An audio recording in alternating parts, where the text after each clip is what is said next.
Hi friends, welcome back to Manasa creations. ఇవాళ మనం ఒక రెసిపీ చేసుకోబోతున్నాం.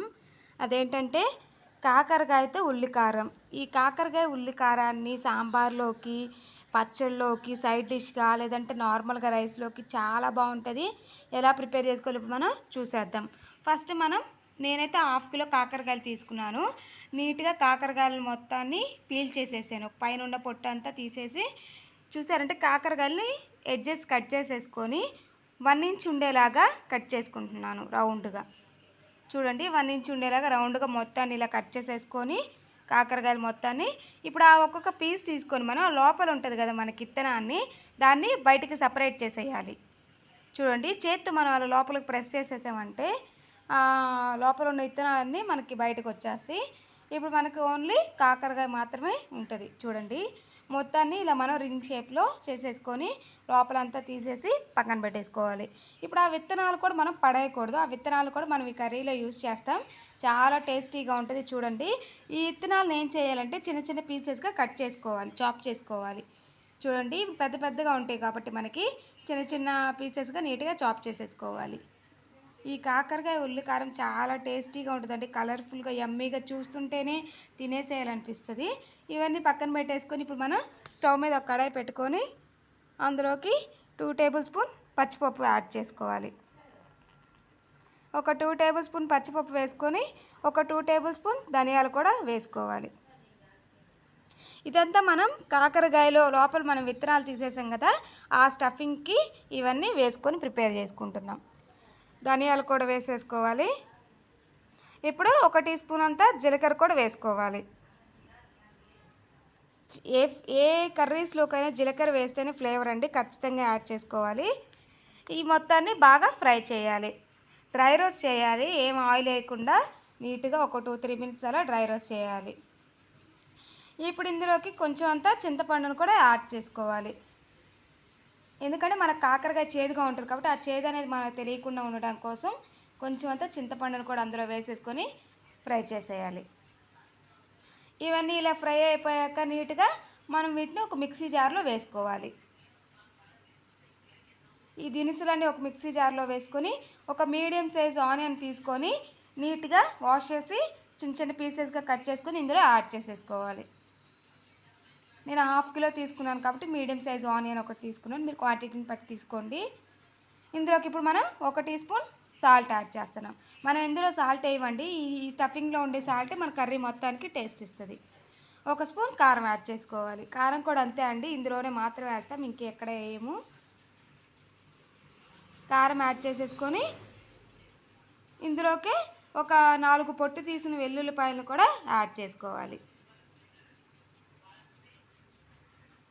పొట్టు తీసిన వెల్లుల్లి యాడ్ చేసుకొని కొంచెంగా బెల్లం యాడ్ చేసుకోవాలి. ఎందుకంటే మనకి చేదు అనేది తెలియకుండా ఉండడం కోసం కొంచెం చిటికెడంత బెల్లం యాడ్ చేసుకోవాలి. నేనైతే అవైలబుల్లో లేదు కాబట్టి షుగర్ యాడ్ చేసుకున్నాను. మీరు షుగర్ అయినా యాడ్ చేసుకోవచ్చు, ఏం కాదు. ఈ మొత్తాన్ని మిక్సీ పట్టి పక్కన పెట్టేసుకోవాలి. ఇప్పుడు స్టవ్ మీద ఇంకో కడాయి పెట్టి ఆయిల్ కొంచెం ఎక్కువగానే ఆయిల్ తీసుకోవాలండి. అంటే డీప్ ఫ్రై కాకుండా నార్మల్గా ఆయిల్ తీసుకొని ఫ్రై చేయాలి కాబట్టి కొంచెంగా ముక్కలు మునిగేలాగా 2-3 టేబుల్ స్పూన్ ఆయిల్ తీసేసుకొని మొత్తం పీసెస్ని ఇలా పెట్టేసుకొని చూసారంటే స్పూన్తో అలా మనం తిప్పుతూ ఉన్నామంటే 2 సైడ్స్ మనకి ఈక్వల్గా ఫ్రై అయిపోతాయి.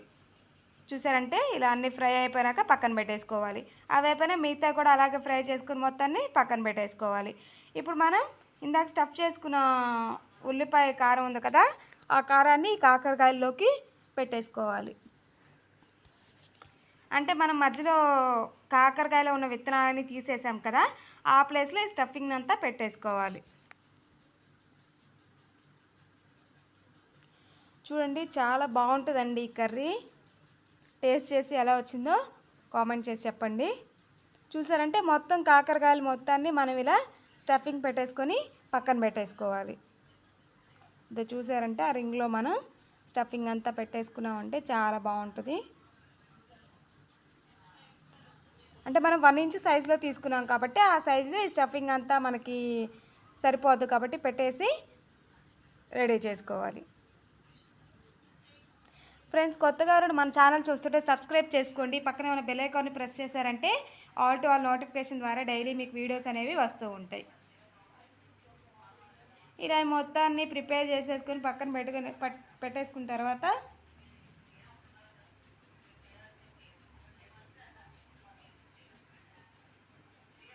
ఇప్పుడు మళ్ళీ మనం స్టవ్ మీద ఇంకో కడాయి పెట్టుకొని మళ్ళీ ఒక 2 టేబుల్ స్పూన్ ఆయిల్ వేసేసుకొని ఈ స్టఫింగ్ చేసిన కాకరకాయ పీసెస్ మొత్తాన్ని అందులో యాడ్ చేసేసుకోవాలి.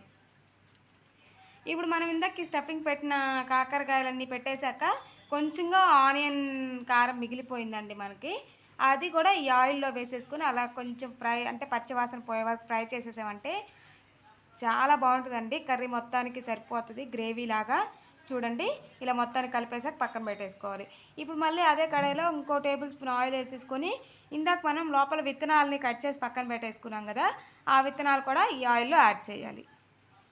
ఈ విత్తనాలు అనేవి కర్రీకి మంచి టేస్ట్ ఇస్తాయండి. క్రిస్పీగా కరకరలాడుతూ చాలా బాగుంటాయండి. చూడండి మొత్తాన్ని ఇలా ఫ్రై చేసేసుకోవాలి. ఇప్పుడు ఇందులోకి మనం కరివేపాకు యాడ్ చేసుకోవాలి. ఫ్లేవర్ బాగుంటుంది కాబట్టి కరివేపాకు యాడ్ చేసేసుకొని ఒక 1 మినిట్ అలా ఫ్రై చేసేసి ఇందాక మనం ఫ్రై చేసి పక్కన పెట్టుకున్న కాకరకాయ స్టఫింగ్ ఉంది కదండి, అవి కూడా ఇందులో వేసేసుకొని మొత్తాన్ని కలిపేసేయాలి. చూసారంటే మొత్తాన్ని కలిపేసి ఒక 1 మినిట్ 2 మినిట్స్ అలా కలిపేసామంటే కర్రీ మనకి రెడీ అయిపోద్ది. చూసారంటే చాలా టేస్టీగా యమ్మీగా ఉండే ఈ కాకరకాయ ఫ్రైని మీరు కూడా ట్రై చేయండి. చాలా బాగా నచ్చింది మీకు కూడా. ఈ కాకరకాయ వెల్లుల్లి కారం అయిపోయిందండి. ఇంక ఇప్పుడు మనం ఫ్రై చేసేసామంటే ఒక 1 మినిట్ అలా మనం ఇంకా సర్వ్ చేసుకోవడమే. చూడండి చాలా కలర్ఫుల్గా కూడా ఉంది. అంతా మనం ప్లేట్లోకి సర్వ్ చేసుకోవడమే.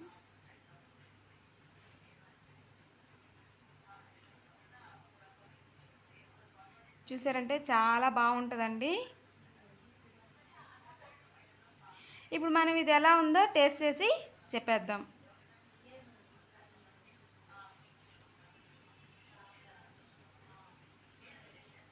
ఇప్పుడు మనం కర్రీ ఎలా ఉందో టేస్ట్ చేసేద్దాం. కొంచెంగా అన్నం తీసుకొని అందులో కర్రీ వేసేసుకొని చూడండి, ఆ కలర్ చూస్తుంటేనే మనకి యమ్మీగా తినేసేయాలనిపిస్తుంది. చాలా టేస్టీగా ఉందండి. మీరు కూడా ట్రై చేసి ఎలా వచ్చిందో నాకు కామెంట్ చేసి చెప్పండి.